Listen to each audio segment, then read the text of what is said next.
Just going to start recording now. Yeah.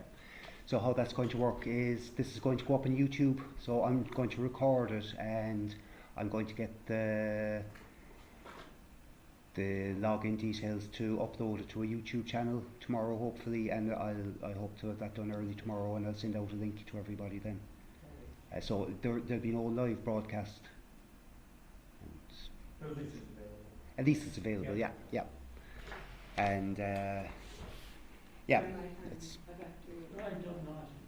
that's it's maybe not ideal for people who want who want to hear it on live, but that's just the way it's going to be. Yeah. So we all met last night, so I guess we're all familiar with what each other are doing and what each other are interested in doing. So tonight will be very much, again, I suppose, just very introductory. What I'd like to cover in the duration of the course, I suppose I've talked about some of this already, but obviously it's going to be organic horticulture, so growing of plants organically, managing soil organically, and trying to manage pests and diseases and weeds organically. So for me that would include things like understanding the soil, preparing the ground for growing, making compost and improving and enriching the soil using compost, understanding what you're doing when you're making and using compost, other fertilizers and feeds, seeds, management of seeds, management of seedlings, watering will be a topic of interest. I think it was interesting yesterday when Eileen was talking about the difficulty in getting enough water at certain times of the day, or getting access to water at certain times of the day. So I think probably something like 7 o'clock when everyone's finished work and goes to the allotments is probably a time when everyone wants to water, but then maybe not everyone can. So maybe trying to figure out some intelligent ways about that. So I'll put some thoughts into that, and we might do a session on that another day. And vegetable families, the different types of vegetables and the families they fit into, and crop rotation, they'll be very much associated with each other. And I suppose just a general understanding of ecology. Like I personally would come at this from a very environmentally minded point of view. How do we not just garden but try to help nature to survive, which is where it's at. It's not even about thriving anymore, it's about surviving, and trying to make our gardening regimes favourable for us in terms of our enjoyment and our productivity and our nutritional benefit from it, while at the same time making it something that nature can benefit from without eating all our food. So that's where I'd be coming from. So hopefully that'll be of interest to you and all of the other people doing the course. And I suppose we'll see how it goes. As of yet, I don't really have a course structure. I'll work on that and try to, certainly by the middle of next week, I would hope that I'll have a fairly developed but flexible structure for the course, because I think it will depend on certain things, even things like weather conditions for one, but as well depending on who's coming on a particular day and what interests they might have. We might chop and change the sequence in which we do the different things. But for me, I'm going to come back a lot to soil and compost and all that kind of thing, because number one, it's what I know most about. I've told you already, I'm not a horticultural expert, I'm a horticultural student, but I do know a lot about compost and composting and how it works with the soil. So I think I will make that a strong point of my delivery, because it's something that I can talk a lot about. And I think nobody who's interested in gardening organically will really get tired of hearing about that anyway, because it's such an important part. If you have healthy soil, you'll have healthy plants and hopefully far less trouble from pests and diseases and so on. So where to start tonight? As I said, I'm a bit thrown by the fact that nobody's here tonight who wasn't here last night, because I had intended to start a bit with an introduction in the same way as we did last night, and get everyone talking about what they're doing and what they want to get from the course and so on. But we've all met each other quite a bit in that way, I think. So what I think I will do is go straight into just talking about organic growing in general. For me, my understanding of organic growing, like organic really means alive. You know, we're all alive. Anything that was ever alive is organic. Any clothes that we wear, which comes from living materials, would be considered organic, as opposed to something made from plastic or something made from stone or something made from metal or whatever. So organic gardening is really working with living materials and making our resources from both living materials and from materials which were alive. So it would be the use of naturally occurring plant and animal resources to make our fertilizers, to build our soil and so on, as opposed to, you know, the very industrialized chemical farming, whereby you go into a co-op shop or your whatever, and you buy something which has been made from oil or gas or something else, which is, number one, unsustainable, number two, not very healthy for the soil, and number three, going to become very expensive as the price of fossil fuels increases. Then the price of everything that comes from fossil fuels is going to increase as well. So I suppose organic gardening and organic farming has been very much a poor relation in a lot of ways, or you might even say an expensive relation, because we haven't really placed a proper value on fossil fuels and our exploitation of fossil fuels. We have made a lot of very cheap fertilizers over the years, and farming and gardening have become very dominated by this very kind of chemicalized, very industrialized approach, which is very harsh. It's very harsh on nature, it's very harsh on the soil, and more we're finding it's very harsh on our bodies as well. You know, food which is grown by chemical means or by non-organic means is less nutritious. That's been found in many studies. And when food is developed in such a way that it's associated with weed killers, for example Roundup, then we find that we have Roundup in our bodies, and we find that there are a lot of very serious and very worrying health concerns about this kind of constant exposure to pesticides and herbicide residues in our body. So obviously Roundup is a herbicide rather than a pesticide. It kills plants rather than animals. So we're in organic gardening, we're trying to stay away from that and work with what is more natural, as I said, more naturally occurring, and ultimately more sustainable. You know, you can make your plant feeds from plants. You can make your compost from plant materials, and plant materials are infinitely renewable because you can grow them. All you need is soil and sunlight and water, and you can grow plants again and again.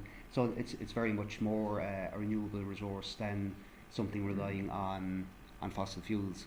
So that's where I'd be coming from when I'm talking about organic horticulture, and that will be the focus of the course. Yeah, Michael?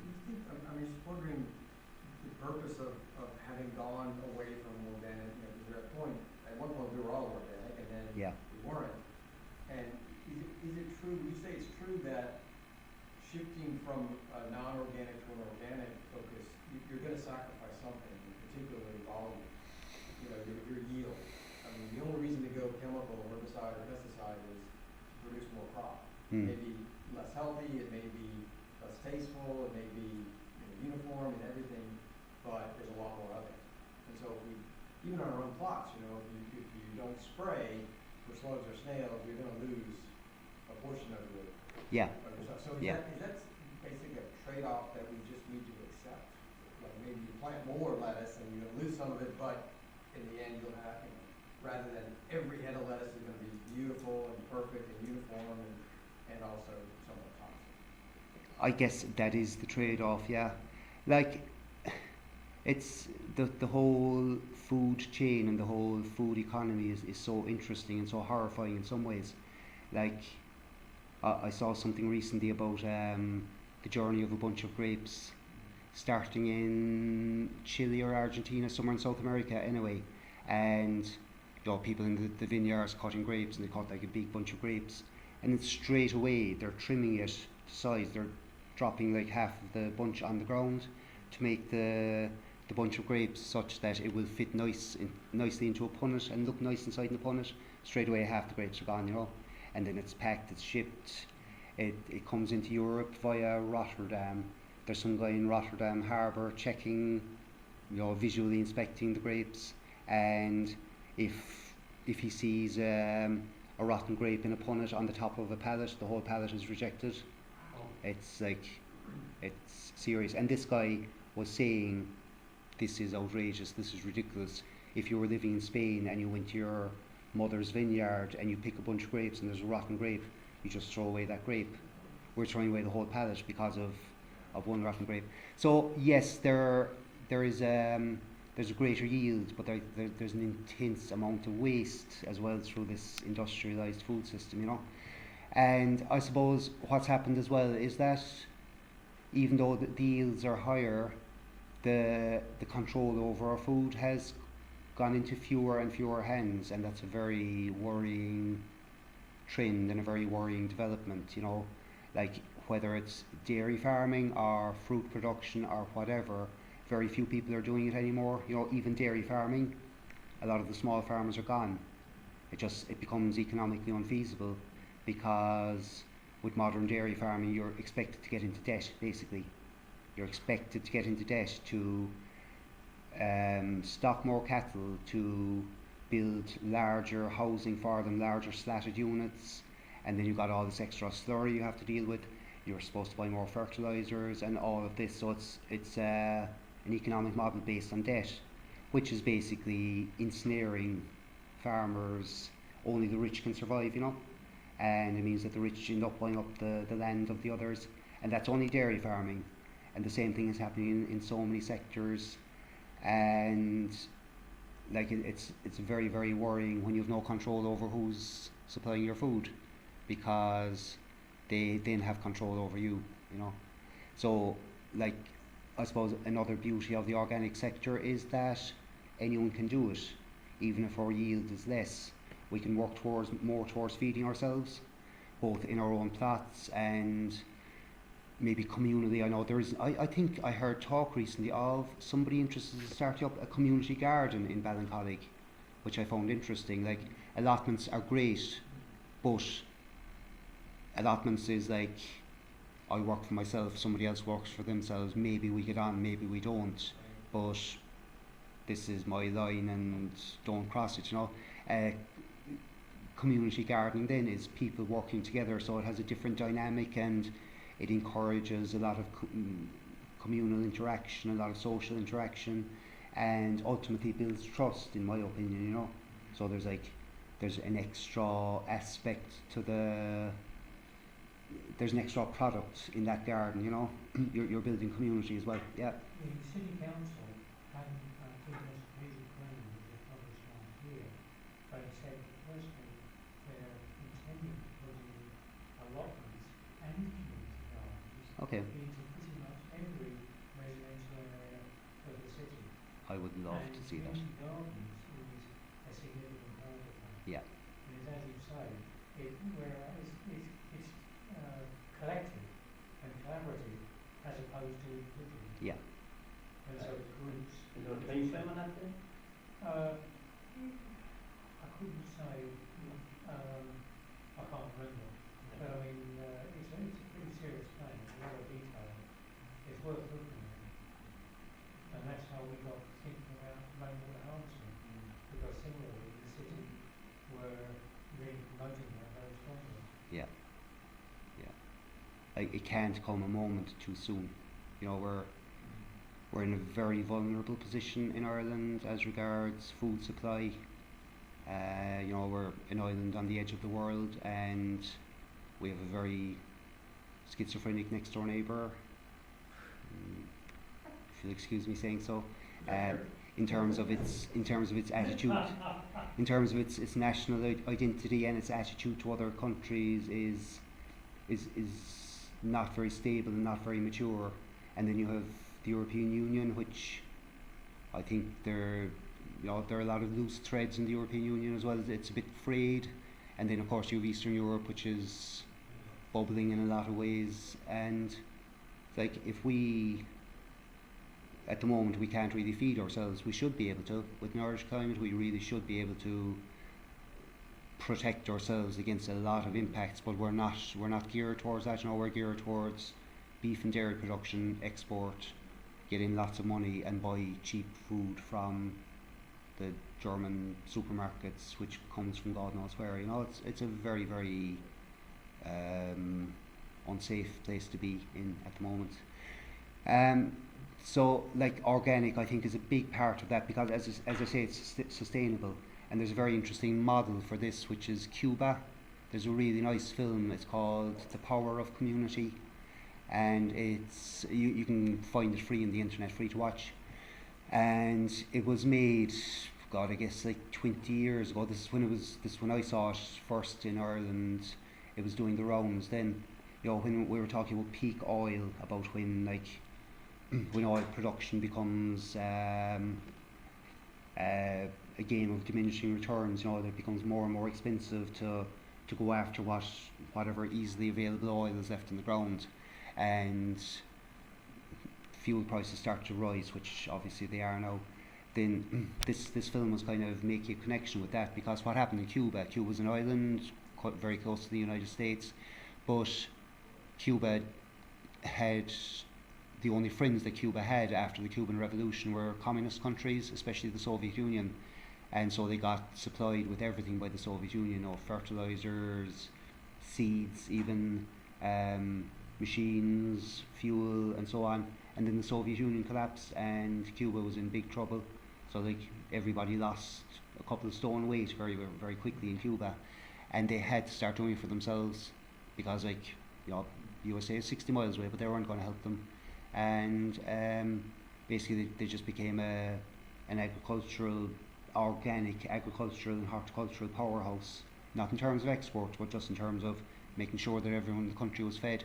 And very interesting things like the capital city, Havana, something like 2/3 of food eaten in Havana is grown within the city, and that's really, really interesting.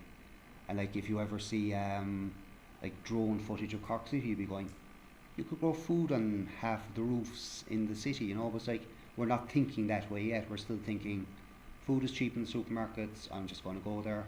And I was showing Michael there a photograph of a food waste survey that was done in Skibbereen just a couple of days ago, and they went through 5 tons of domestic waste, and this is black bin waste, not food waste bins, not recycling bins, the black bin, the residual waste, 5 tons of it, and they found that 31% of the weight was food. And there was a photograph I was showing Michael. This is not just peelings and plate scrapings, this is fruit and vegetables gone off just because we bought it and we didn't use it. It's so cheap that we don't really respect it. It's We're all guilty of that. Pardon? We're all guilty of that. We're all guilty of it. It's very easy to be guilty of it, because you go into the German chain supermarkets there, and it's such a thing as 29 cents this week. I'll buy 5 of those. I have no clue what they are, I don't know what to do with them, but I'll buy them anyway, they're cheap. And it's so who cares if I throw them out? It's our relationship with food is not very respectful. Whereas if you grow your own food, I think that changes straight away, because you become aware of that took a lot of work to grow that, Yeah. And I'm certainly not going to throw out what I grow myself. I'm going to freeze it, I'm going to give it away, I'm going to knock on people's doors and give it to them and force them to eat it, but it's not going to get thrown away. And I suppose, just coming back to the Cuban thing, they learned to grow their own food in, it took a while, they did struggle, they lost a lot of weight. I think there was somebody on the film complaining about that they had to buy a few million Chinese bicycles because they had no other way to get around at the time. He was saying, I never want to see a Chinese bicycle again, they're horrible. But just you know, when you have to feed yourself, then you start becoming smart. But Isn't it true that when the war started on Ukraine, that the Irish government encouraged farmers here to start going tillage into this? yes, And it's only something like, I read the rates, it was only 5% of farmers are taking it up. Or yeah, something. yeah. Well, like Big tillage in this country. Yeah. there is, Right. yeah, especially in this part of the country. Like I suppose if you go up into Carlow, Kilkenny, places like that, there'll be different soil and less rain as well. But like the call to do that came in the spring, wasn't it? You know, it was probably only 6 weeks ago or something. It's like farmers can't just Yeah. do a U-turn that quickly. But I mean, it's certainly something that it's one of many wake up calls. You know, it's like eventually, what do they say, like life throws a table tennis ball at you first, and then it throws a golf ball, and then eventually it's going to throw a bowling ball at you. It's like if we don't hop on, then the crisis will be upon us, and you know, better to start now and be ahead of the curve anyway. There's only 70 years left apparently historically because of the soil. I'd say less, yeah. How many harvests are less? Yeah, how many harvests harvests are left? Yeah. Yeah. 70 years. I can tell you a story. I was down in West Cork. Yeah, I was down in West Cork late last year with friends, and we went for a walk. They're very close to the coast, behind Ballincollig. And right beside their house, there's I don't know, 10, 20 acre field. And my friends were saying, you know, this has been turned into a potato field a few years back, and we're really unhappy with it because they grow potatoes every year in this field. That's the first thing to think about. The second thing is that at the time we were there, the field was bare. Yeah. And you could just go in, you could pick up the soil, and it was like sand. Yeah. And so what they do is everybody will just come in with truckloads of fertiliser and spread it. And there is literally no soil as we would recognise. It's quite simply just a growing area. Yeah. Which has got artificial fertiliser based on fossil fuel and chemicals. Yeah. But actually there's no organic substance. Now, my friends are very into eco, but they themselves say, look, we'd love to analyse that soil, Yeah. but you can see it dead. There's no worms, Mm. there's no grubs, there's no nothing. Weeds grow there, of course, because the seeds get blown. Sure. Yeah. And they grow it really probably better than everybody else. Yeah. But, it was literally, it was like desert almost. Yeah. There's I did some work there a few months ago for a schools project in Dublin. So a colleague of mine, somebody I do some work with, he's leading a project for like 80 or 100 schools in Dublin. And it's like getting them all composting, getting them all gardening, getting them all into understanding soil science in a very simple way and so on. So my job was to kind of research resources online and put them up on a website where all of the teachers and all the schools could access them. And one really nice one I found was called Soil My Undies. Yeah. So basically you buy a pair of cotton underwear and you bury them and just go back a while later, like 6 months later, and see what's become of them. So if you're really organic soil, really well managed, well composted soil, the underwear will be gone. That you might have like the nylon and the elastic left, whereas in soil like you're talking about, very overworked soil, which basically has had all the life driven out of it, the underwear will be intact. They won't have decomposed at all because there's nothing in the soil to eat them, you know? Which is quite scary. I got something, just a suggestion, Yeah. going back to the food waste piece. You know, a lot of us, if not all of us, would throw probably more than we could actually consume, even on our little plot. Yeah. You know, how much food you can produce out of one small piece of Yeah. land. Food preservation techniques, I think, would be very helpful. You know, some of us know how to do this or know how to do that, Mm. for like all of our crops. Yeah. For the things that are most commonly grown here, do well. You know, I mean, I think it would be very helpful for folks to have sort of broad strategies for alliums, for spuds, for just go down the list and say, Yeah. what are the things that we usually grow here? Yeah. And Yeah. how much of it can you preserve? Yeah, And I think the absolutely. only food that you have to use fresh is lettuce. Everything else I think you can preserve in some way. Yeah. I don't know, I'm sort of drying onions out. I got a hydrator, and so when I have 150 onions, you know, rather than having some of them go bad Yeah. over the year, I just start cranking them into the hydrator, and I've got dried onions, Brilliant. so I don't lose any of them. Fantastic. But that's just one Yeah. plant. Yeah. You know, all the other stuff, I mean, I don't want to, I can compost it, but I don't want it to go Of bad. course, yeah. So strategies like that might be helpful as well. Absolutely. Yeah. Yeah. Devolve that thinking to look at the complete life cycle. And so you could say strategies for phasing growing and cropping Yeah.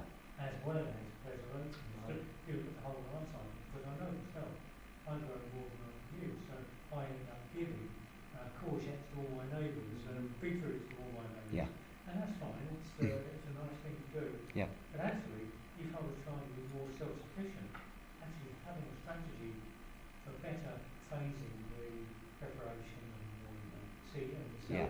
Beetroot pickles very well, as do cucumber. Yeah. They pickle very well Yeah. in the last way. Yeah. That's great to know. Mm-hmm. Like I freeze my beetroot and then I'll just take it out and shred it and have it fresh on a salad. So I just learned that, you know, last year. We were having beetroot and something would go bad and we toss it. Yeah. So we started freezing it for the heck of it and it worked. But Okay. Yes. Yeah. And did you Yeah, cook the it whole first? beetroot. Yeah, we shredded it and then. Did you cook it first? No, No. just raw. We shredded it first and then froze it. That came out as mush Yeah. out of the freezer, but if you keep it whole, freeze Okay. it. Then you take it out and while it's frozen, just use it on a And shredder. back in again. Yeah, or right on the salad. Like we would shred the whole beetroot. Yeah. And then, you know, put it on our salads and put the rest in the fridge and use it up in a couple of days.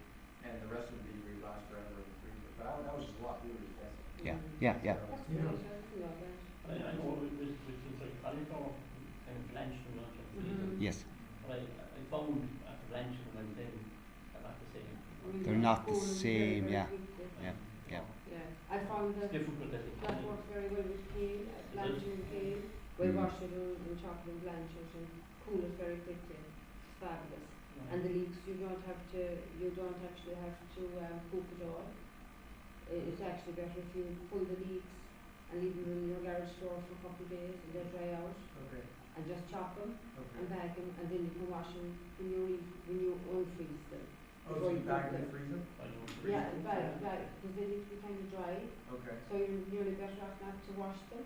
okay. Yeah, just chop them and then when they freeze, when they, Yeah. you know, thaw out, wash them then and use them. Because it's harder to dry, if you chop them and wash them, it's harder to dry them. Yeah, okay.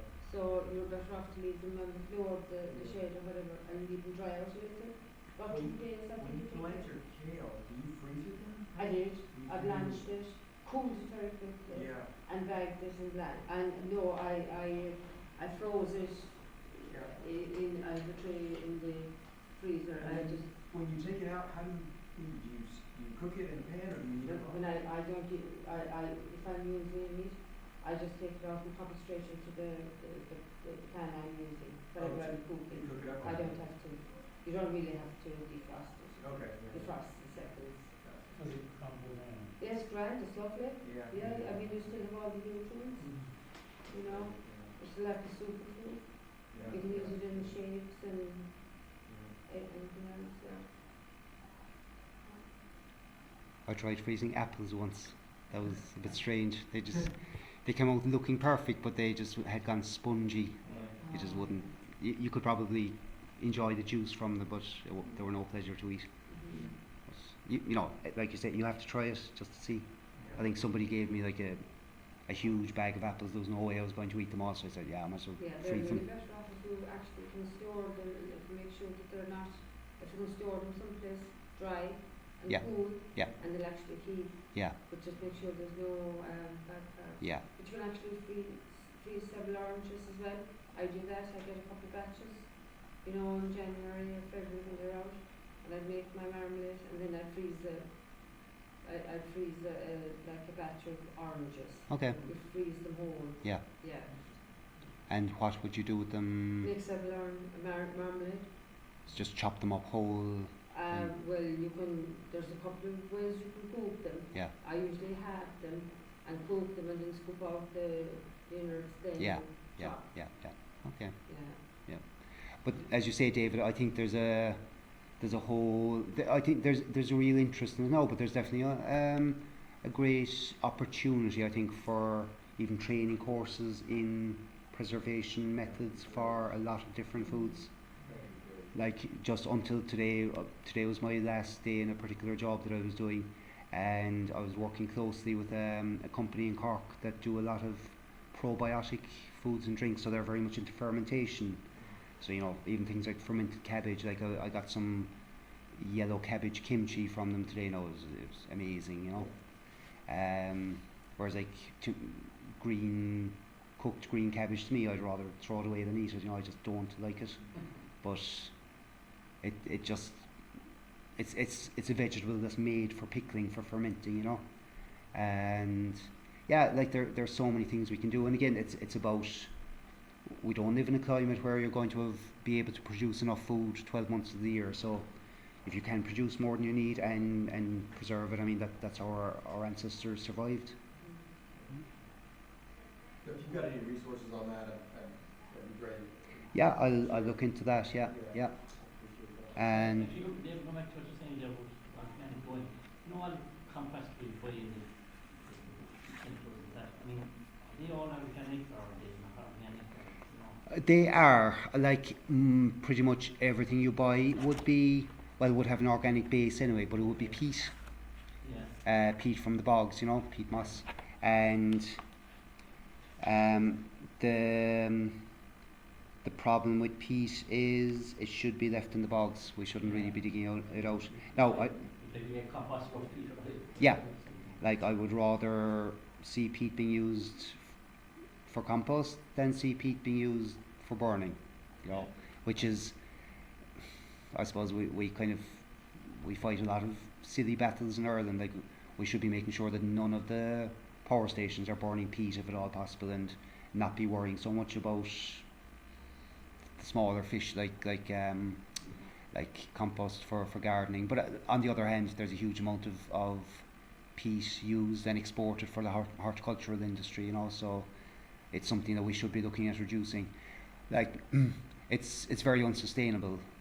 But like one horticulturist that I asked his opinion about, he's a professional horticulturist near Cove, and he was saying there is no alternative. Our growing systems have developed around the use of peat because it's so predictable. You know exactly what you're dealing with peat. Its moisture retention qualities. Peat has very little nutrient, but you know exactly how much nutrient to add because you know exactly what you're dealing with, and it's so kind of uniform and consistent that it's he wouldn't like to move away from it. But he was saying, this man is Dutch, I think, and he was saying that his father and grandfather, who ran the same kind of business before him, they just grew their plants in soil. So like, it's not that we can't do without peat, it's just that certain industries have evolved around the easy availability of peat compost.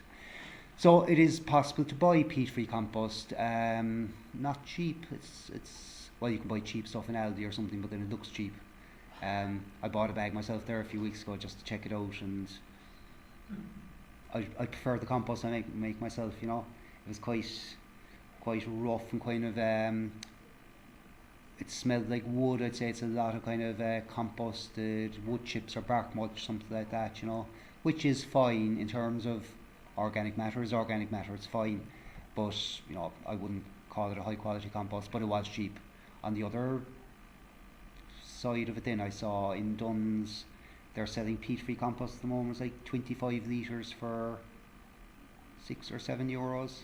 It's like very, very expensive. That's very expensive. Has it for about 8 or 40 liters or so. It's pretty good. Yeah. It's all vegetable matter. I think the Aldi one is like €4 or something. Yeah. So it's not too bad. Yeah. It's a little bit more than your peat stuff. but Yeah, I it's thought pretty it was good good. stuff. I was good enough. I was fine. It was okay. The peat-free compost, is it? No, just the. Like the regular. Yeah, like Yeah. peat is peat. Yeah.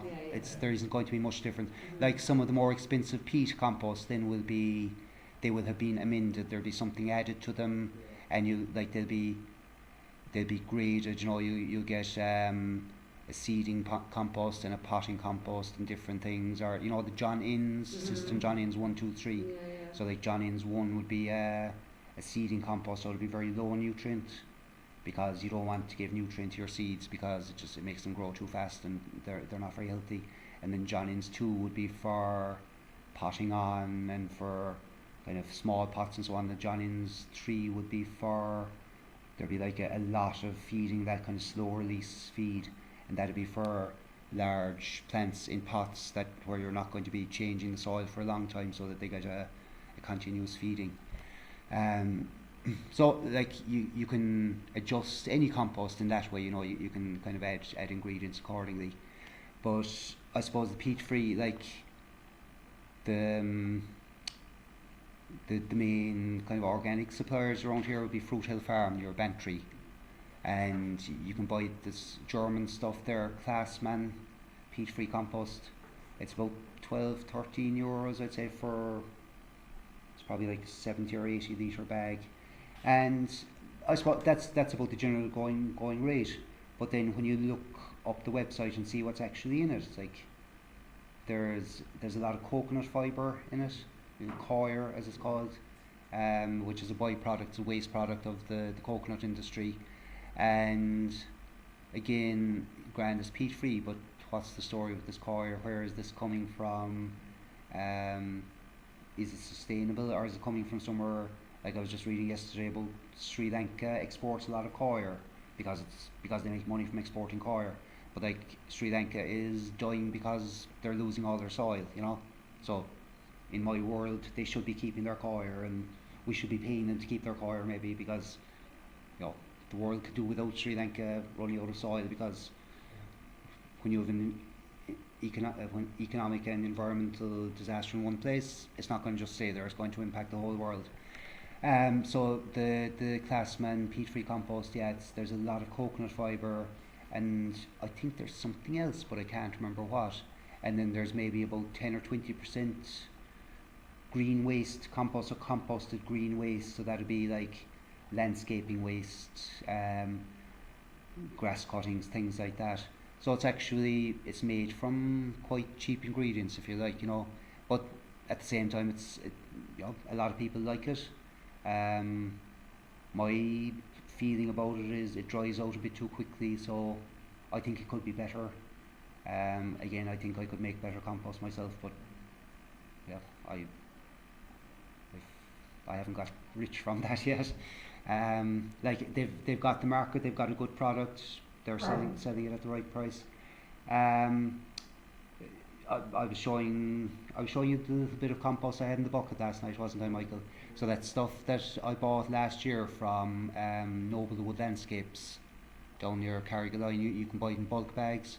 It's 55 euros for a bag, probably 600 or 700 kilos worth, plus delivery charge then. But like if you buy a few bags, there's still only one delivery charge, you know. But as I was saying to Michael, I bought it last year, and the first thing I did was I tested the temperature of it, and it was like 48 degrees or something, which means that's still actively composting. It's not ready to use at all yet. So what I bought last year, I'm using this year, and I bought a lot of it this year. I bought 6 bags there a few weeks ago and got it delivered. So I was like, to get it delivered to where I wanted it, I think it was 60 euros delivery, and then it was 55 euros per bag, so that was 390 euros altogether. But I got a lot of compost for next year, you know.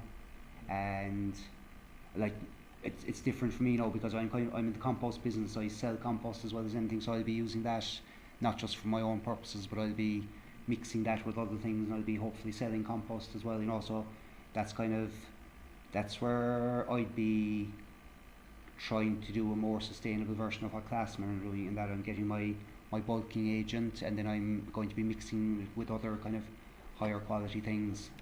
So like this can be done at different scales, you know. If you're buying it, I suppose be aware of what be aware of what you want it for, first of all. As I said, you know, you have the seeding compost. If you're growing seeds, you want something very low in nutrient. That's the beauty of the Classman as well, as they have very distinct seeding compost and potting compost and so on. a lot of the brands then would have a multi-purpose compost, which is kind of in between, so you can use it for seeding because it hasn't got too much nutrient, but you can also use it for potting because it has a bit of nutrient. But I suppose if you want to be very good about it, you're better off using a proper seeding compost and not forcing the seeds at all when early on, and then moving them on with a bit more nutrient, and then into a bigger pot with more nutrient again, and like just work with the needs of the plants. You know, when they're very small, they don't want nutrient. As they get bigger, they will, and they'll come to a point where, in the case of a lot of species, where they're going to need an awful lot of feeding. So, how did we start and all that? Oh yeah, talking about the compost. Does it matter which one, like for some of the people starting off, does it matter on more than one plant which compost they should grow? So planting into pots, is it, or Is there no when they start planting in the pots go? in the plots and it's straight into the bed? Yeah. Yeah, like I mean, any kind of general purpose compost will be good. You know, anything to increase the organic matter in the soil will be good. I suppose it depends to a certain extent on what it is you want to grow. You know, some plants are hungrier than others, and a richer compost would be merited in those cases. You know, some things, carrots don't want to be fed too much. Legumes like beans and peas don't want to be fed too much, so you don't want to give a very rich compost to those. But then if you're growing, you know, cabbage, potatoes, kale, things like that, they're heavy feeding plants. So will we be one or more sessions where we exclusively dig quite deeply into compost?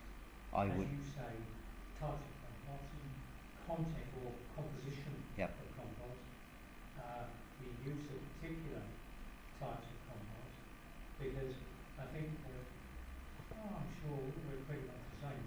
We make compost from what we've got, and we think we're lucky when we actually make good compost, but we're not in any way scientific or even structured in our, I'm putting myself here, I'm not in any way scientific as to how I do it, other than I know how to do it, come up with a reasonable result. Yeah. But you're suggesting that you should be engineering for particular purposes, and it doesn't have to be that we are like you we're in a business, but nonetheless there are things we could do to adjust it for particular purposes. Absolutely, yeah. I don't know. That'd be great. And also just generating it, right? I mean, we talked a little bit about this, you know, we've got these bins, there's all different types of bins, and there's this €300, you know, hot composting super bin, and I'm kind of looking at that, and my wife was like, no, and I'm like, so, I mean, it takes forever for me to come up with, you know, a full bin of material that generates, you know, this much compost. It's very dense, but and I need 25 bags of compost for my little block. Yeah. How can I generate a lot more on my own? So buy less. Yeah. I love that, you know, strategy of what you put into it. Yeah. How often you return it? Should I throw out these bins, get different bins? I don't have a lot of room. You know, that would be very helpful. Yeah. Like, I think that's one difficulty, is the fact that you don't have a lot of space in which to work. Like, you're trying to make enough compost for your own plot, but in that plot you don't have the space to make the compost for that plot. You know. But yeah, you're going to have to deal with what you have. I'll be happy to do that. Like, probably the best thing would be to spend at least an hour in a classroom one day talking about composting, and certainly to do one of the evenings at the allotment as well, talking about it. Throwing out quite a lot of ideas there about the sort of compost for types of plants, this sort of thing, and the types of content and constituents. I think just doing that more slowly so that we can Absolutely. maybe you can actually give us strategies, practical strategies, so that we can be doable on ourselves. And as I think even what they were saying there, even outside of the stuff we do ourselves, we in and buying stuff in the garden centre, a lot of times you're just saying, that's one of those. You don't quite know what you're getting. You know, you're not sure. You know, and you made a good point there about Grand Line 1, 2 and 3. I mean, I probably wouldn't have fully understood that until you said that tonight. You know? I definitely I'm not sure. I just don't want to get 2 minutes. What? I I had no idea there was one, two, and three. I didn't know. So, even that alone tonight is a piece of information.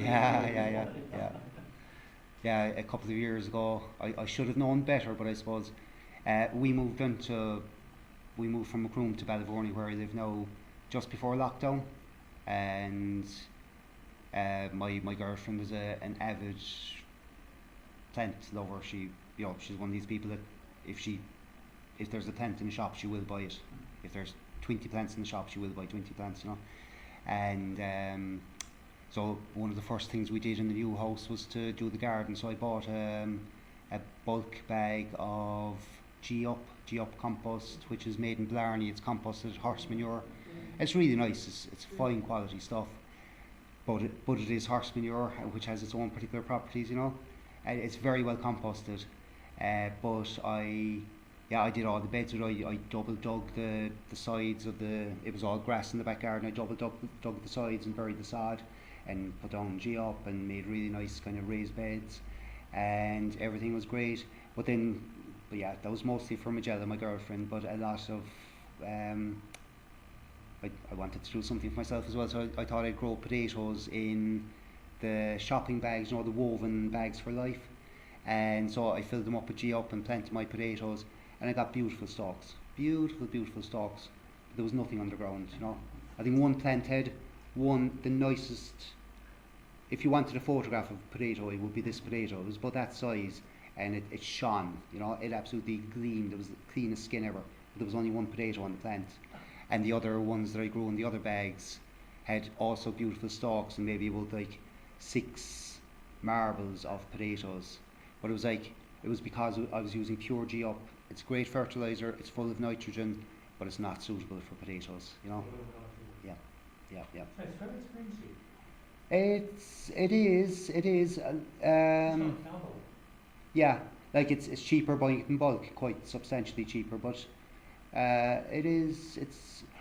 it's going to be double the price of peas, yeah, certainly. Pardon? It's only €8 a bag. It is. You get 2 different size bags.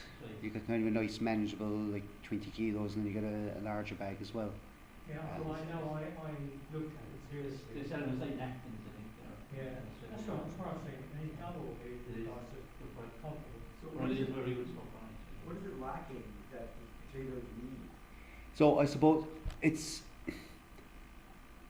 would be the imbalance. It would have everything, but it's probably too high in nitrogen compared to probably what you would need. I'd imagine would be phosphorus. Yeah, right. Yeah. For root development. It's like nitrogen for leaves, potassium for flowers and fruit, and phosphorus for roots. So I think, in my barely educated manner, I think that's probably the case, is that the level of nitrogen was too high above the level of phosphorus, Yeah. In fact, looking at a bag of compost, do they typically give the NPK? No, typically not. No.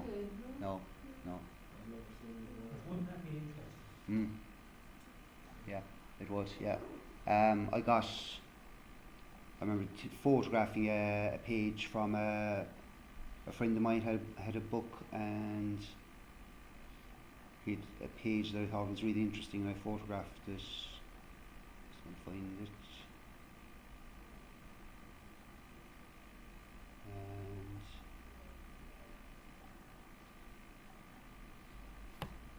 so it's like the NPK of about 30 different things, the relative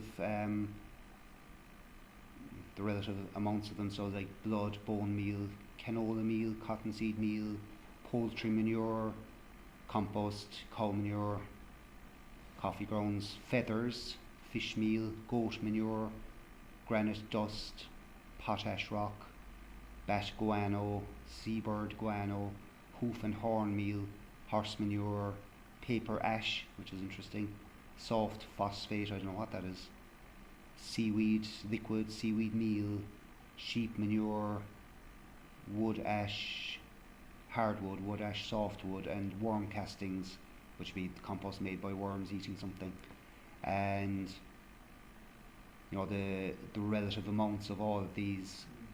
And I suppose for serious growers it's worth knowing that stuff. Like for for hobby growers, you don't need to know an awful lot about it, but it's worth knowing why you're applying something, or if something isn't working, you know, can you guess why the imbalance might be there? Like, why did my potatoes look beautiful above the ground and had no food in them, you know?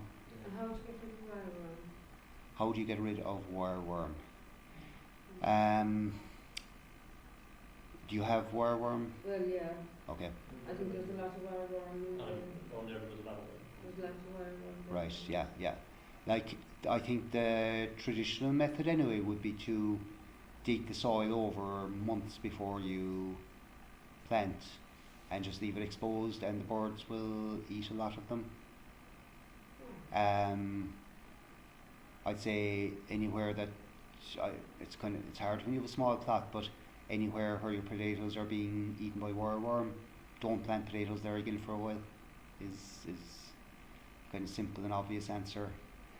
I suppose that comes down a bit to crop rotation as well, but like typically, as far as I know, wireworm would be something that I will check out more about that and I'll come back to you about it. But typically they'd be found in a grassland. So when you're converting grassland to potatoes, that's when farmers would typically have a problem with wireworm. Is the wireworm are there in grassland, and it takes years to get rid of them. Then when you're trying to grow potatoes. I've heard about nematodes. Yes, I was just thinking with that. Get them. Yeah. We haven't tried it yet, but because I haven't heard definitively, is it good or not? Yeah. You know, and it's not necessarily. What did you say about it? Nematodes, you get, I don't know, a container and I think you mix it with water or something like that, they're organisms, and you spray, and it's all organic, right? They're just bugs, and you spray them on your soil, and they go down and they eat wireworms. And they're rabbits, apparently, they eat them all. But I haven't- That's I haven't heard that they actually work, so I haven't spent Yeah. the money yet, so I Yeah. want to know what you think about it. I don't know. Like these things sound good. Like there seems to be a nematode for everything. A nematode is like it's almost like a very small worm. You know, they're a different creature from an earthworm now, but there are lots of different types of nematodes, and a lot of them are parasitic. So they'll attack the young or even the adults of a lot of different species. So you get like on the internet you can buy nematodes for slugs and nematodes for wireworms and nematodes for all these kind of pests, and apparently you just mix with water, as Michael says, sprinkle it, and they'll take off and they'll kill. But like I'd be very dubious about introducing a possibly exotic, possibly hostile species into the soil. You know, That's why I haven't done it. yeah, yeah. It's like Doesn't sound organic. it doesn't sound like it doesn't sound sustainable. It doesn't sound responsible behaviour. You know, it's like And Yeah. I suppose like while they will kill the wireworm, what else will they kill? Yeah. That's That's it. not it. Yeah. Yeah. All flour, then spread it in. Yeah. Into your butt? Not everybody's, but like way don't wait, Yeah, as long yeah. as you get your back for Yeah, it. yeah. Who And- gave us an idea for the wireworms? It was one of our lecturers, and they said you take black plastic matting, and early in the season you put it over the potato beds, and the wireworms will come up to the surface because it's warm, yeah. and then you take it off and you literally pick them out. Okay. Who told us that? That was one of the classes, but I never experienced that myself. And I can always cover my plot with black plastic, and when I pull them off, I don't see any wireworms on the plastic. They might be at the surface of the soil, which could go to your point about the birds they want to do. Yeah. I never actually saw them in the plastic. Who was it that told us that? I can't remember. But certainly that was mentioned. I just pull them up by hand. It's Yeah. laborious, but I dig up square foot by square foot when the soil's dry, it's crumbly, and they're very easy to see. You just pull them out, put them in a jar of water, Yeah. and they're dead. So Yeah. I go through my whole potato I patch. think Seamus just do that as well, you know, in the plot beside you, Yeah. the guy, he's not well at the moment. No, oh, yes. Yeah, yes, he yes. just kind of pull We've them been out. talking about that, yeah, so Yeah, the same pull thing. them out and his plot. But we don't lose any. We only lose out of 36 plants, we lose maybe 3 or 4 potatoes to wireworm. Okay. You know, yeah, and a lot of people are 10 to 20% of their crop rate, and they Yeah. lose about 3 or 4 potatoes. Yeah. But it's laborious, but once you take them out, they're out. Yeah. Yeah. So, The only thing is that they are in They are all over the pot, I believe. Oh, yeah, they'll be back next year, yeah. Right. Big roots and sweet and potatoes and that. Yeah, I don't use potatoes, but in my Sweden last year, they weren't destroyed, but large chunks of them. I had to sort of cut them out, which is irritating. Yeah. So yeah, I'll see what I can find out about that, Max. Yeah. And yeah, it's one of the many things that I don't yet know about, but I hope I will. Well, somebody did say that there was a method of removing them that say before you plant it on the window. Like if you cut a tomato in half or quarters and stick in it and stick it down into the ground, they're all supposed to. I tried it, but I didn't. I forgot to tell the wireworms. Yeah. No. Yeah, it sounds like a good idea because I guess Yeah. they'd be attracted. They'd probably detect the juice of the potato. Yeah. Yeah. Yeah. So it's like fishing for them almost. Well, It's like fishing for them. Yeah. Yeah.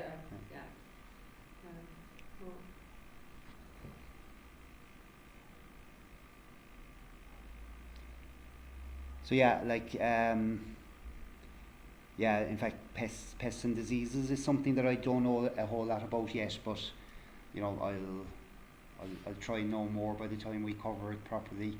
And yeah, I'm sure there'll be people here who'll have a lot more experience than I will anyway. But like, I know something like wireworm now is just will attack a very healthy plant, but in a lot of cases, it's unhealthy plants or overwatered or underfed or whatever plants that aren't at their best are most susceptible to attack by pests, which again comes back to like proper watering regime and soil health and proper composting and everything.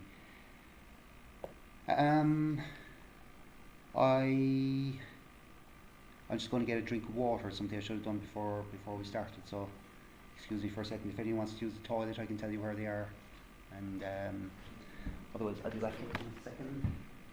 So I'm going to run downstairs to my bicycle and then Oh, yeah. take the doorbell open the evening. Will you be growing Brussels sprouts? I have, Okay. look, they're great. Yeah, that's what I'm going to try to do. Yeah, Just for You need to protect the plant with the ground because the slugs will get it. okay. And then when you're going them then if they're going behind you need to stake them. Now I don't follow my own advice. And when they start fruiting or from the bottom they start picking straight away because otherwise you'll lose out of them. Of the Brussels sprouts. Yeah, they're very easy to grow. Yeah, And it they're said hard. it's not for something like Huh? that. It said it's not for something like that. So Yeah. when you start, you have to say again, on the ground. So like when you plant the plant, I usually use slow crops now, protect your plant Yeah. and put a mesh, use a mesh as well because the cabbage white, it comes in lays its eggs on it and it will gobble it, It's good. Yeah. So you just need to have your brassicas protected like by a cover or mesh or something.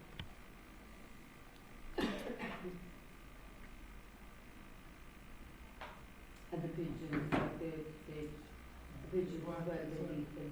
Yeah. Pigeons, yeah. So you look at everything. Mhm. They said up to Stay trees. with it.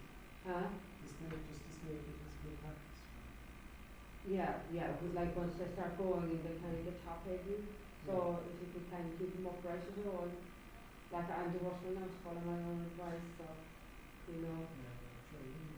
and like when they start fruiting, just don't even go to waste, just keep picking them, they're gorgeous, they're a nice thing to really, I love brassicas anyway, some people just don't like them, but I absolutely adore brassicas, so, yeah.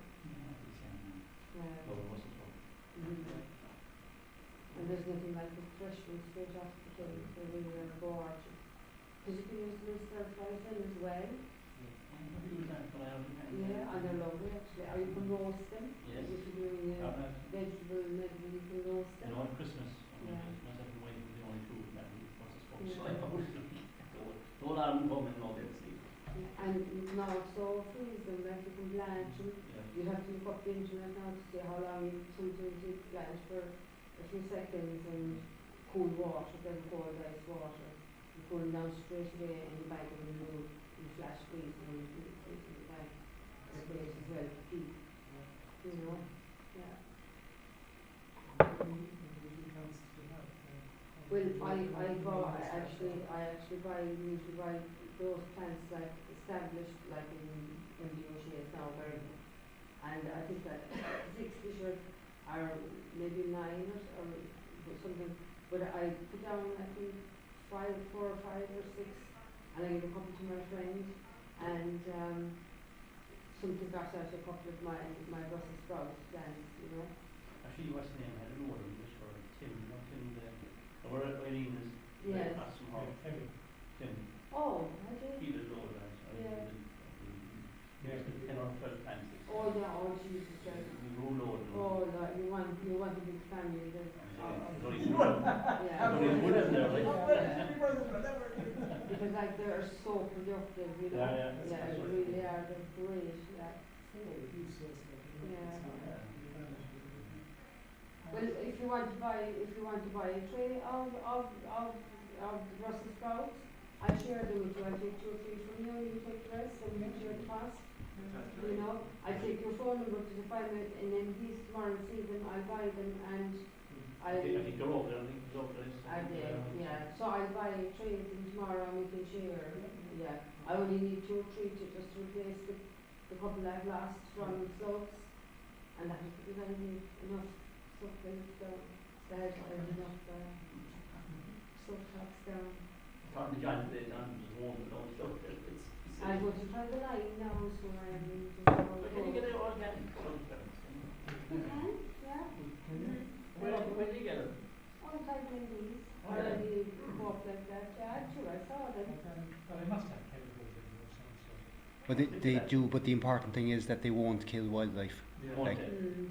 Okay. yeah, like, well, I mean, I suppose I wouldn't be looking for the word organic, I'd be looking for the words wildlife safe, you know, because slug pellets are an absolute nightmare. They kill, they slaughter so many wild creatures, you know. They poison hedgehogs and all kinds of birds that eat slugs. Oh, they're like, the sooner they're banned, the better. Absolutely, like they're one of the main causes of mortality in certain types of wildlife. Well, I mean, there for a couple of weeks now, I mean, I was literally snail patrol in my place. Yeah. I must have picked up about 4 dozen snails, the ones with the house in their back, and relocated them. Yeah. That's where the fuck they're roaming. Oh, they would be, yeah. Yeah. Have you used beer traps? But you're killing them, then I don't want to kill them. You don't want to kill the slugs? No, I don't. No. I'll move mine. Yeah. I'm just relocating them. It's a great death, or they did get drunk and party in the No, that's not sustainable. No. Yeah. Well, you're killing all the birds, so I know. birds and hedgehogs. Yeah. Like, well, I'd rather kill them with beer than poison them with slug pellets as well. Alright, fair enough, like. So at least they die happy. Yeah. What do you feel about lime?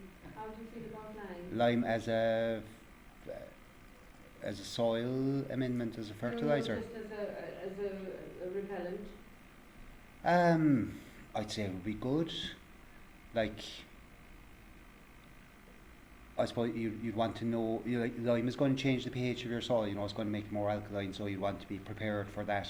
Mm-hmm. So, like, I wouldn't be putting it around any kind of acid-loving plants. But I mean, it would be very, very safe and very natural way. I never heard of lime as a repellent, to be honest. Yeah, well, it's just, I was talking to my brother, they were in the States, I was just talking about my problem with having to go out at night and, you know, pop all these worms and our snails into a container, you know, and run down the road to the green with them then, you know. So he was saying, put down lime. He said that they used to use in the country on both. Now, I don't remember that. Yeah. Obviously they had to use something, Sure, yeah. you know. I'd say there would be, like, I don't think you'd have 100% success with any kind of a physical barrier or repellent. But if you make it unpleasant for them to crawl over it, which certain kind of rough or gritty textures, like that's probably the case with lime, it probably dries them out, you know, so they probably don't like it. And eggshells is very rough and very abrasive. Then you're at least going to create a barrier that they might go, actually, no, I'm not going to go this way, I'm going to go that way instead, you know, and keep them way in that way. And like, if you have the space, there's probably no harm in planting some sacrifice plants as well, you know, something that you go, right, you know, you're going to be food for the slugs. I try and keep the slugs over here and hope that they don't go over there, you know, and make, like, put all your barriers and repellents around your valuable plants and make the sacrifice plants just easy to get at, and hope that any slugs in the vicinity stick with those. No. I suppose they're only really a problem like when they're really young and succulent, you know. Yeah, oh for sure. Yeah. Although as they get bigger, they're, you know, they're hardier, I find. Yeah. It's just that initial period when you're beginning to grow, you know, when they're nice and tender and small. Like for instance, now I've seen they've gotten at a sweet pea in my back garden. Yeah. And they've gotten at that and they've munched between that. Yeah. Yeah. That's before I. Oh, nasturtium, is it? Is that? Nasturtium. Yeah. Is it? Nasturtium. Nasturtium. But they're supposed to be the plant when the cells go over the window, I'm not sure about that. I mean, like nasturtiums, like we can eat them ourselves, but they're quite peppery. I'm not sure how much a slug would prefer that to a lettuce. So what can you sacrifice? Sacrifice plant. I mean, things, you know, plant extra lettuce, for example, you know.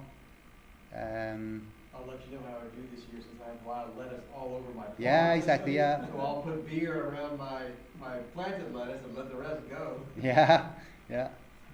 That works for you, Michael. If it does, I'll have plenty of seeds for you guys. You can just spread them around your plot, because Yeah. each of my lettuce plants generates about 10,000 seeds. Yeah. You know. No, but the beer for the slugs. Well, the beer works great. I've used it before. Oh yeah, it's every morning you go out there and pulling out 6 or 8 of them.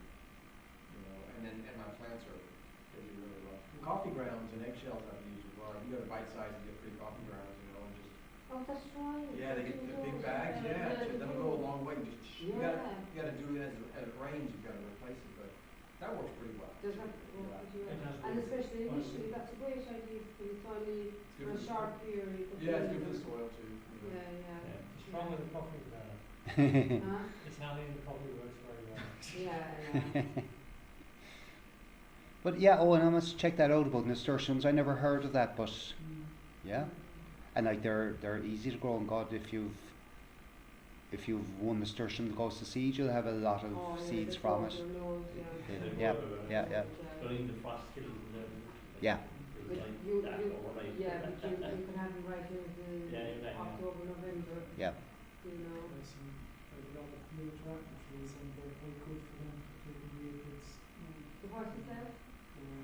Miniature apple trees, well, dwarf apple trees, right. using hand. And if you run them, like put a few plants around. You know, they start there's more fruit, you know, it's getting more flowers and stuff. It's not fruit was hadn't attacked as much. So this is good with the aphids anyway, it just has some good studies. So you mean that the aphids are attracted to the nasturtiums? Are okay. It's a good companion plant. Yeah. So the food I just wanted to look at the vegetables as well. Interesting. Yeah.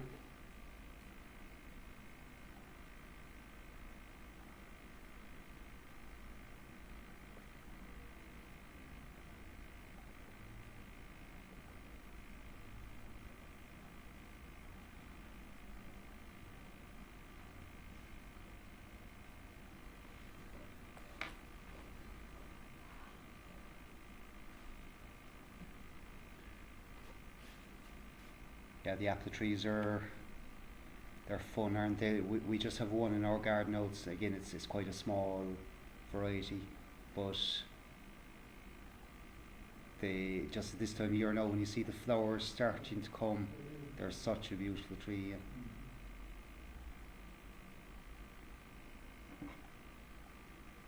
So, do you know anything about pruning a camellia bush, camellia tree? About specifically pruning camellia, no. Yeah. As in what time of year and so on, or how to prune it? Or how to prune it? Right. I'd say generally pruning, what you want to do is make sure that there's airflow. Pruning is a lot about make sure that bushes aren't blocking off air, and that branches aren't rubbing off each other or crossing each other as well. So I suppose one thing you'd be trying to do is figure out what shape you want the bush. Prune off any branches that are crossing each other or rubbing off each other, and try to open out the centre so that there's lots of airflow all the way through. And I suppose again, depending with something like a flowering bush now, it's going to be all about the shape that's going to be beautiful. If you're pruning a fruit bush, the idea would be that you would prune a branch. Well, let's say I'm in the middle of the bush, and this is a branch, and there's a bud.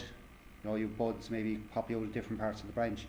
You'd prune just above an outward facing bud, because that will encourage outward growth there.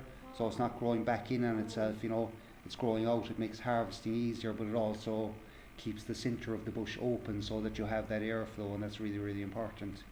So I just know a little bit about pruning fruit bushes and fruit trees. I wouldn't know anything about pruning ornamentals, but I presume that the same principles apply. As for what time of year to prune, I wouldn't have a clue. I really wouldn't. What time of year would it flower? Oh, it's just nearly finishing there now. Yeah, yeah. Flowers are massive, but it's grown quite big, and it's quite woody, and there's loads of airflow definitely. Yeah. But I'm just wondering, like, you know, just wondering about how to prune it. Yeah. I may need to prune it, you know, once it's done flowering. I'd say my guess would be, now double check this, but my guess would be give it a bit of a pruning when it's finished flowering. Yeah. And give it a hard pruning then in the autumn. I wonder. That'd be my guess. Yeah. But I wonder how hard is hard, but you know, I got pruning. Yeah, how hard is an important thing, like, to make sure you don't do it just. Because I know the raspberry canes, like, you prune them like to within an inch of their lives, but I'm sure if I did that to the camellia, it'd be when you know one. Yeah, but even I never knew this until recently.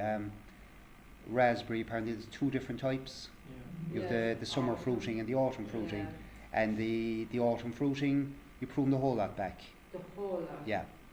And you get the fresh canes the following year, and the summer fruiting you just prune the previous the canes that have just given fruit, because it's kind of a biennial.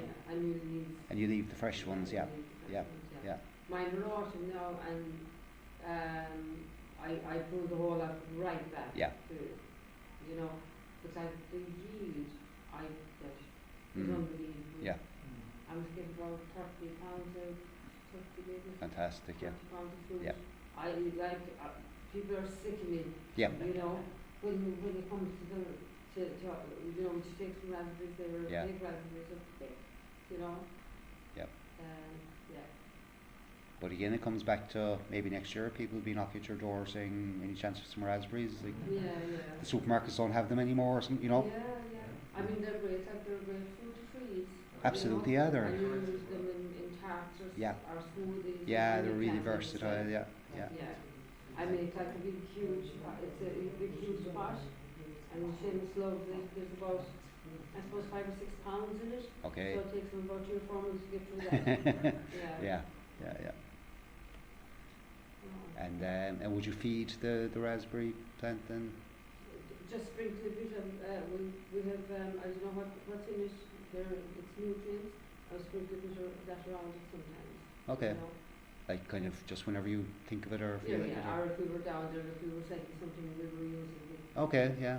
Yep. If it was rain now, we might, if we Yeah. there with sprinkling bushes we had. Yeah, yeah, yeah. You know. Yeah. There's a bit of one during the week, and we set off the, took off all the flowers and the apple trees, and then he said we better plant it off next year because it was all the way into the tree run. Yeah. We just can't do it. We're just too nice.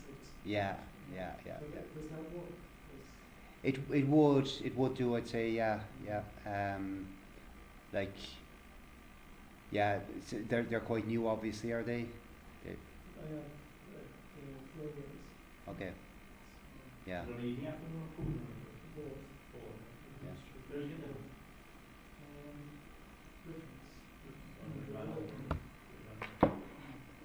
I don't think it's supposed to be open, Michael. I drove with somebody else who was like, no, No management. I was out there right a couple of weeks ago and there was down. Yeah, I think whatever deal was there fell through. Well, that's a pity. Yeah, it is. That's a pity. Yeah. But yeah, I don't know. I mean, I'd be like you. I wouldn't like to interfere with some, especially something so beautiful, flowering. Yeah, but yeah, yeah, yeah.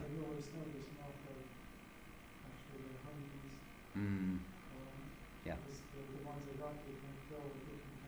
Okay, lovely. Yeah. Yeah, brilliant. Yeah. Yeah. Lovely. Yeah. Yeah. Yeah. Yeah.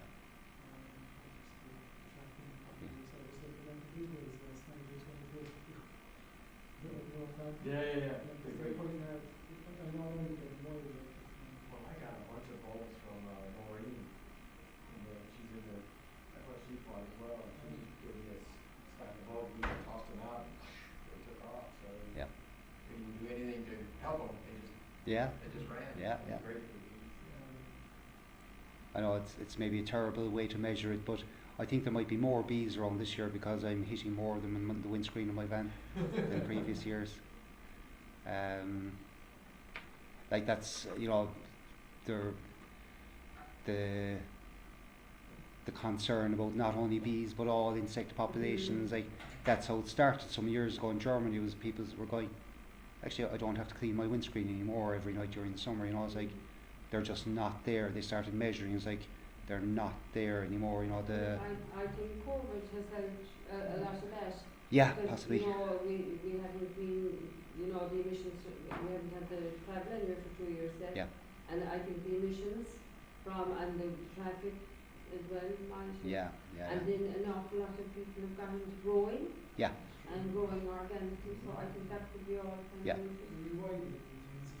That's it. Yeah. Yeah.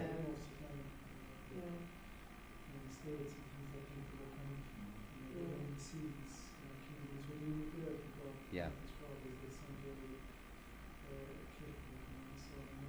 Schools are kind of pushing it as well, so kids know that they can go and that gets the adults involved. So for most of the last 2 years since COVID, like this reviving, Yes. taken off. It's really kind of becoming really, I was just in America now and she wouldn't grow her nails. But she told me yesterday, and I could, like, she was on the phone there yesterday, and she was going, well, I have this plate now, and I put it into this bucket, and I put some soil in, and, blah, blah, blah. So I told her, I said, really, you want to there's green leaves growing on it now, so I said, you want to go now and get some well washes done, manure, and just put it around, try to keep away from the leaves, but put it around the plants, so you put some nutrients, and then there's stuff. Oh yeah, I know a farmer now, I know someplace in America, like where I can get this farmyard, Brilliant. and she wouldn't have grown anything, ever, Yeah. know. Yeah. So, there's a huge resurgence, I think, in it, Yeah. an interest in it. There is. Yeah. It's great, Yeah. especially the kids, like you said, Yeah. they shouldn't even buy the store. They're on this stuff, they're composting and stuff there now. The kids, Yeah. teaching about, the usability. Yeah. How there is, not saying that there is some subjects you can think of not good is it going to do anybody in the future, but there's definitely room for stuff like that, to go into schools. Absolutely. At a young age. Yeah. And I think, It's going to benefit everybody in the future. yeah, and I think from a mental health perspective as well, you know, it's like we've become very detached from nature and from the rhythms of nature and enjoying just the seeing a bee around the flower or hearing a bird. You know, it's like a lot of people, it's simply not part of their world, it's not part of their mental vocabulary, you know. And I think at an animal level that's really affecting us mentally and emotionally, and I think it's responsible for a lot of the kind of mental and social ills that are in the world. And I suppose when you mentioned rewilding, like I think, you know, there's a huge thing about like plant trees and rewild and plant wildflowers and everything. I think a lot of just leave things alone, I think, is so important as well, you know. Like there's a friend of mine, he's kind of, you might call him an old hippie, and he's got this thing, don't just do something, sit there, you know. Just let things alone, don't cut the lawn, you know, let the dandelions grow. Nature will take care of itself, just give it breathing space, you know. I think there's a certain amount of that needed as well. Yes, we forget to do that with ourselves as well. Yeah, you know, that absolutely. We feel every second busy. We forget just to sit Yeah. and do nothing. Yeah, yeah, yeah. You know? Yeah. What is this life if full of care? I have no time to stand and stare. So yeah, I suppose, yeah, back to gardening. I suppose if we can garden in such a way where wildlife can benefit, except the worms, of course, and the slugs, and the birds that eat our crops. Like, you know, if there's enough for us while leaving space for nature within that, then then that's the joy of it, isn't it? And this year I've noticed a few more ladybugs. Yeah. Because the last few years, Oh, there's there was loads down there, 2 years yeah. ago, I didn't see any. Yeah. Yeah. Yeah. Yeah. Fantastic, yeah. Like that's another thing you were talking about, buying nematodes. I've heard of people buying ladybirds in from England or something just to have ladybirds in their gardens. Like, steady on, you know. There's surely some.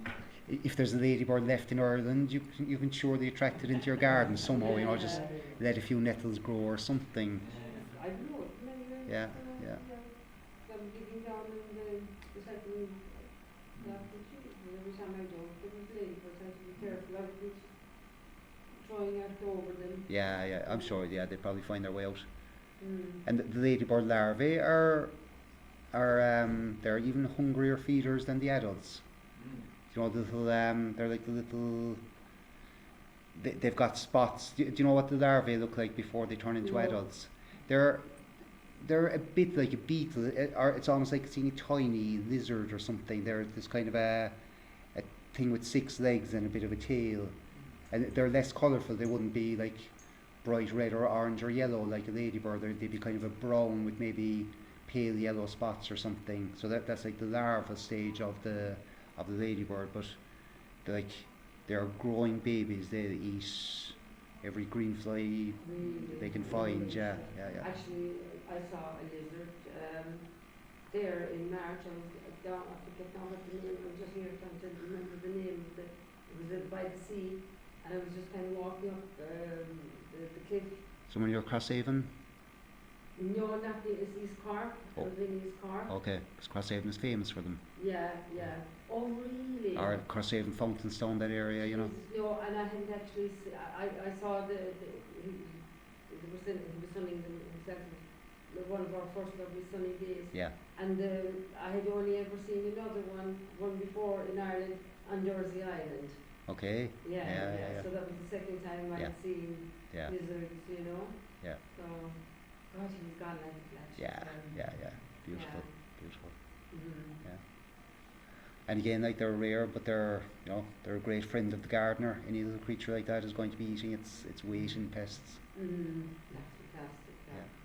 Sorry, no, guys, I can't go. Okay, thanks, Mags. Thanks for coming. Thanks very much. Nice to meet you. Yeah, we'll see you next week. One thing I'd like to ask, Max mentioned something yesterday that was really interesting about not really watering, allowing plants to go get their own water.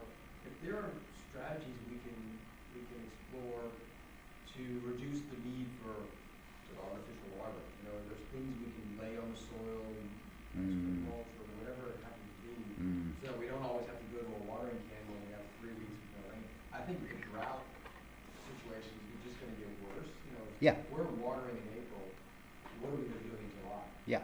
You know, so if there are things we can do, throughout the planting, growing, and harvesting season to reduce the need to actually put water on the soil, that, I would love to know that. Yeah.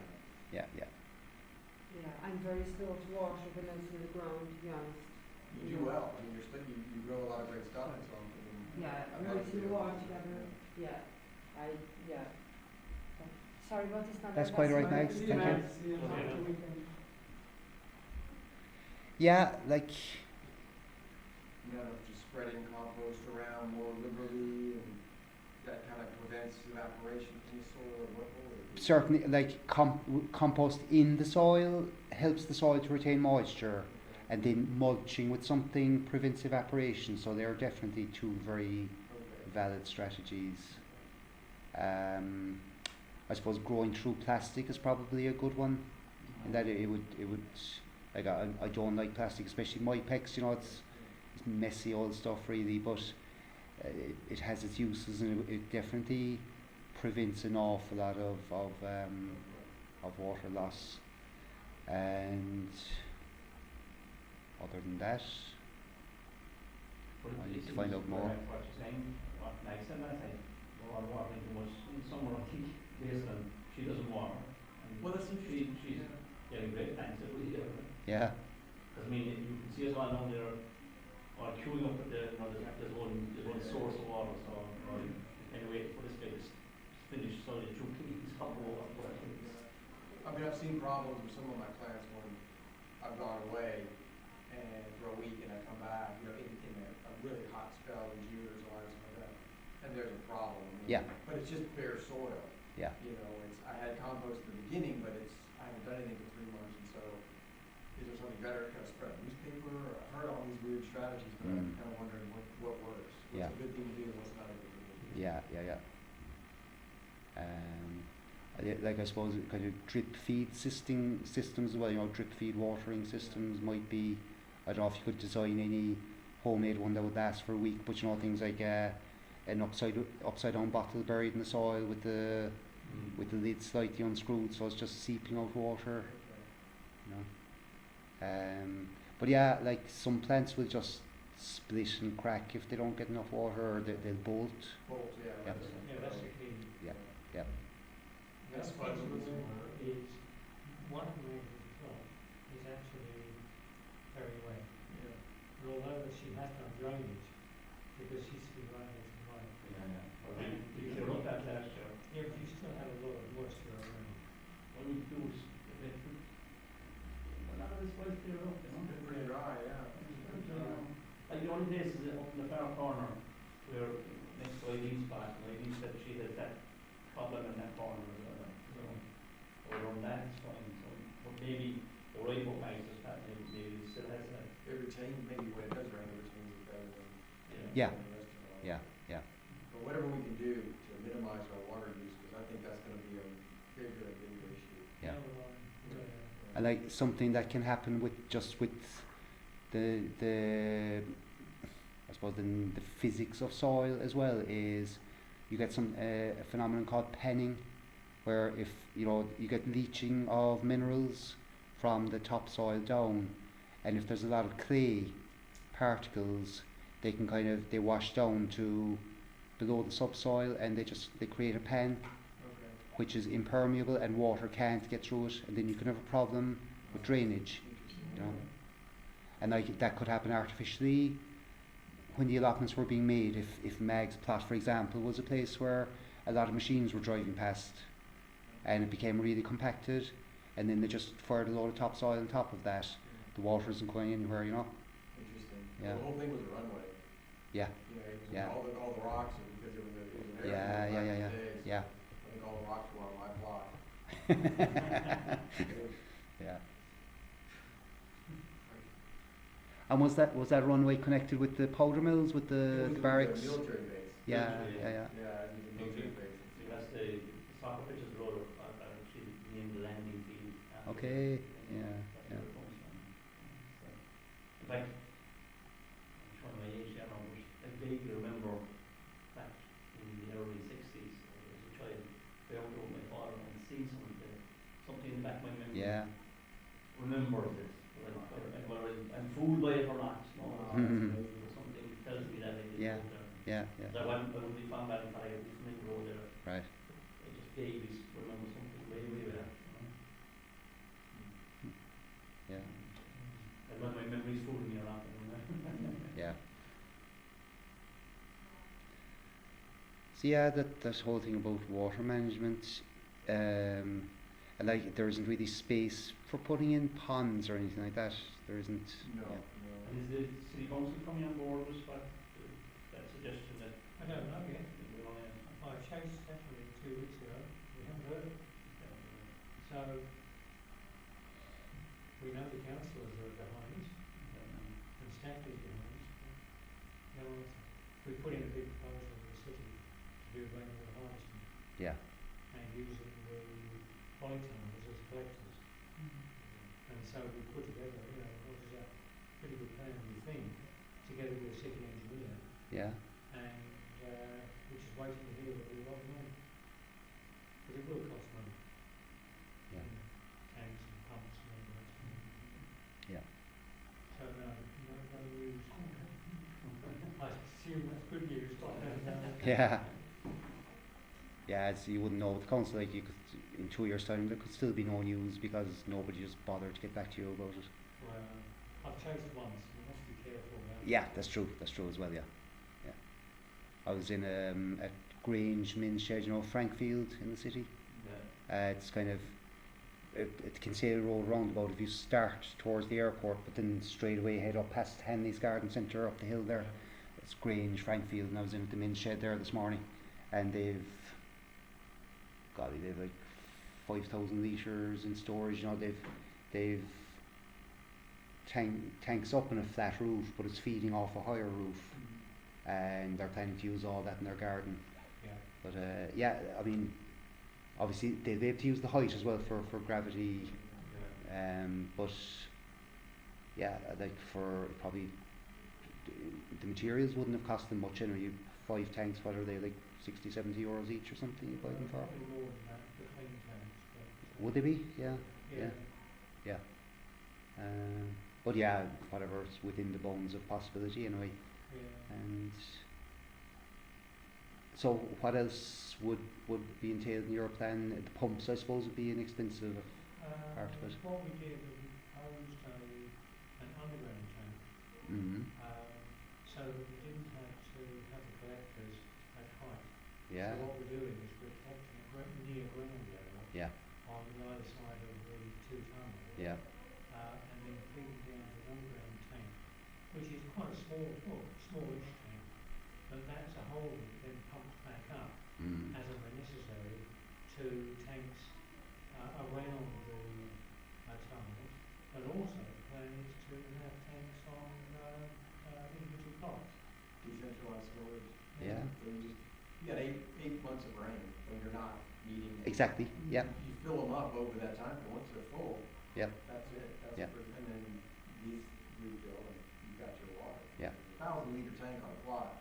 I calculated what I use would last me about 3 weeks of water. Okay. And that's pretty good. I mean, Yeah. If we go 3 weeks without rain, we need to move someplace else. Yeah.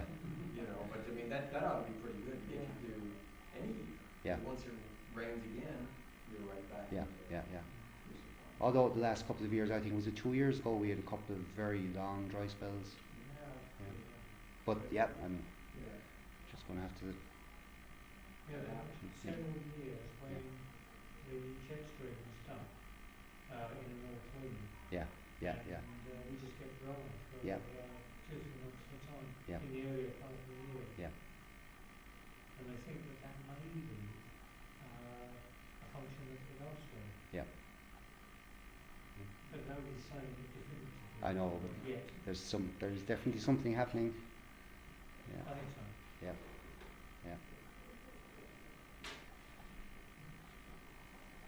So yeah, like the whole, as you mentioned, the whole issue of water management, and both watering as a gardening activity, and the management of water, I think is something that we could talk quite a bit about. Yeah, I think so. yeah, yeah, Because it will vary dramatically from one vegetable to the next, right? Yeah. I mean, so are we just watering everything equally, or That's- is that a bad idea? yeah, yeah, yeah.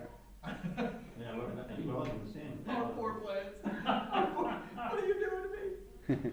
I mean, that's kind of what we do, right? We just water everything. Yeah. Maybe Yeah. that's a bad Yeah, idea. that's what everybody does. Yeah. You know, that's what we- Yeah. Yeah, I suppose if you have enough water and enough time to do it, fine, you know, but yeah, But, you know, as I said earlier, we're down there in the middle of the summer, like, and there's 10 of us down there, Yeah, we're not feeding off one, like, or yeah, standing with a fucking waiting. It is painful. Yeah. It is, And one of the things that we've got in the plan is to have a solar-driven pump, yeah, and to be able to pump out to distant plots. Yeah, to fill up their own water tanks. Yeah. And Yeah. maybe, you know, with grant money, buy a tank, a 1,000-liter tank or something for each plot who wants it. And you got your water right there. You know, Mm. you don't need to that's what it is. press the button. yeah, yeah, yeah, Hopefully they'll come through. We'll see. yeah. Like, yeah, it would be a big initial investment, but it's an investment in a very long-term plan, isn't it?